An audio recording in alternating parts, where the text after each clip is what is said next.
Hello friends, আমি সুস্মিতা। আমার channel জানাই সবাইকে ওয়েলকাম। তোমরা কেমন আছো? আশা করি ভালো আছো। আমিও খুব ভালো আছি। সবাইকে জানাই শুভ শারদীয়া প্রীতি ও শুভেচ্ছা। বড়দের প্রণাম, ছোটদের ভালোবাসা। তো দেখো, এই প্রোগ্রামটা হয়েছিল আমাদের পুনপুর মিশনে। তো মহালয়ের দিন অনুষ্ঠানটা ছিল, আমি গিয়েছিলাম। তো ভিডিওটা একটু এডিট করতে দেরি হয়ে গেল, কারণ বাড়িতে কাজের চাপ, এডিট করা হয়নি। তো দেখো, আর আমি যখন গিয়েছিলাম তখন অলরেডি প্রোগ্রাম এই চালু হয়েছিল। দেখো, প্রথমে একটা নাটক হয়ে গেল। নাটক হওয়ার পর এখানে একজন মহান ব্যক্তি, ওনার সেদিন লেখা বই প্রকাশিত পেয়েছে। তো সেটারই তার ওনাকে সম্বর্ধনা জানানো হচ্ছে। আর সেদিন ওই বইটা ওনার কাছে পাওয়া যাচ্ছিলো। তো বইটার আই থিঙ্ক নাম কি আমি ভুলে গেছি। দেখো, ওখান থেকে প্রোগ্রাম দেখতে দেখতে আমার বোনপো বললো যে মাসিমণি, আমি একটু আচার খাবো। আর এমন খচ্চর ছেলে আমের মিক্সচার নিল। আর এখানে এই কাকুটা এত সুন্দর এই আমড়ার মিক্সচারটা বানায়, সত্যি যে খাবে তার মুখ একদম ছিঁড়ে যাবে। আর এখানে প্রিন্সিপাল কিছু বক্তৃতা রাখছিল। দেখো, তো আমরা আচারটা খেলোই না, মিক্সচারটা খেলোই না, আমি সে খেলাম আর আমার বান্ধবীকে দিলাম, দুটো বান্ধবীকে। দেখো, এখানে আরও নাচের প্রোগ্রাম আছে। তখন একজন মহান ব্যক্তি, ওনার বই প্রকাশিত হয়েছিল, ওনাকে কিছু সম্বর্ধনা জানানোর জন্য। তারপর ওনার যে সহকর্মী, তিনি কিছু বক্তৃতা রাখছিলেন।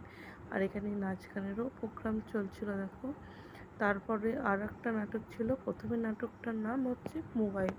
বর্তমান যুগে মোবাইলের জন্য মানুষের একে অপরের দূরত্ব বাড়ছে, বাচ্চাদের সঙ্গে মা বাবার কানেকশন কমে যাচ্ছে, বন্ধু বান্ধবের সঙ্গে কানেকশন কমে যাচ্ছে, দূরত্ব সৃষ্টি হচ্ছে। দেখো, প্রোগ্রাম তখন শেষ হয়নি, তখন অলরেডি খাওয়াতে বসিয়ে দিয়েছে আর আমরাও বসে পড়েছি। তো দুটোর দিকে খাওয়ানো, তার আগে দেখতেই খাওয়ানো শুরু করেছিল। আর এখানে দিয়েছে খিচুড়ি, শাকের তরকারি, আর তোমার আলুর তরকারি, আলুর দমের মতো করেছিল, চাটনি, পাঁপড়, দই, তারপর পন্থী পায়েস দিয়েছিল। আর এখানে বাচ্চারা সব খাওয়া দাওয়ার পর আবার প্রোগ্রাম চালু হয়ে গেছিলো, দ্বিতীয় পর্ব। দেখো, খাওয়া দাওয়ার পর বাচ্চারা নাচ গান ছিল, আবৃত্তি হচ্ছিল। তারপর তো লাস্টে আছে নাটক। আর সত্যি নাটকটা যে অসাধারণ, নাটকটা এত সুন্দর করেছিল বাচ্চারা, কি বলবো, সত্যি অপূর্ব। আর প্রত্যেকটা বাচ্চার পারফরমেন্স খুব সুন্দর। দেখো, এখানে নাটকটা হচ্ছে আর এখানে বাচ্চারা এত সুন্দর নাচছে। সত্যি এই অল্প দিনে বাচ্চাদের পারফরমেন্স খুব সুন্দর লেগেছে। আর সত্যি কথা বলতে কি, এই বাচ্চারা এত সুন্দর পারফরমেন্স করছিল, জাস্ট অসাধারণ, কিচ্ছু বলার নেই। আর এখানে দেখো, এরপর নাচ গানের পর লাস্টে আছে নাটক, বিরাট একটা চমক। আর সত্যি করি নাটকটা এত সুন্দর হবে রিয়েলি ভাবতে পারিনি। তো আমার রীতিমতো হেসে হেসে পেট টাটে গেছিলো, এরকম একটা অবস্থা। আর নাটক দেখতে যেয়ে ভাবছিলাম যে ট্রেনটা না মিস করে যাই। তারপর ম্যাম বললেন অ্যানাউন্সমেন্ট করে, টেনশন করো না, তোমাদেরকে টাইমে ট্রেন ধরার ব্যবস্থা করে দেবো, টাইমে তোমরা ট্রেনটা ঠিক পেয়ে যাবে। তার আগেই নাটক স্যার, তখন আমি একটু নিশ্চিন্ত হলাম। তারপর প্রচণ্ড টেনশন হচ্ছিলো যে নাটকের দেখার জন্য না ট্রেনটা না মিস করে যায়। সত্যি কথা বলতে সকালে বেরিয়ে এসেছি, অলরেডি এখনও বাজছে 4টে। এত ক্লান্ত লাগছে, কিছু ভালোও লাগছে না।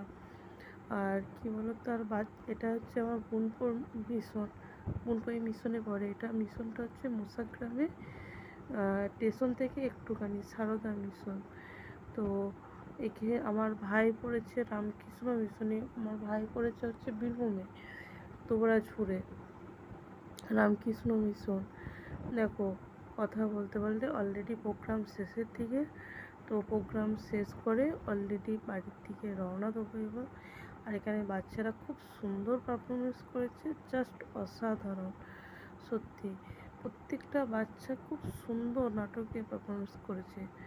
আর এখানে কি বলতো, আর তাড়াতাড়ি করে আমি বেরিয়ে চলে এলাম, কেননা ট্রেনটা নাহলে মিস করে যাব। তোমাদের ভিডিওটা কেমন লাগলো লাইক কমেন্ট করে অবশ্যই জানাবে। যারা ইউটিউব থেকে দেখছো তারা চ্যানেলটা সাবস্ক্রাইব করবে, যারা ফেসবুক থেকে দেখছো পেজটা ফলো করে দেবে। আজকের মতো টাটা। আমার ভিডিওটা ভালো লাগলে একটু কষ্ট করে দেখে যাও, একটা লাইক কমেন্ট শেয়ার করে যাও। টাটা।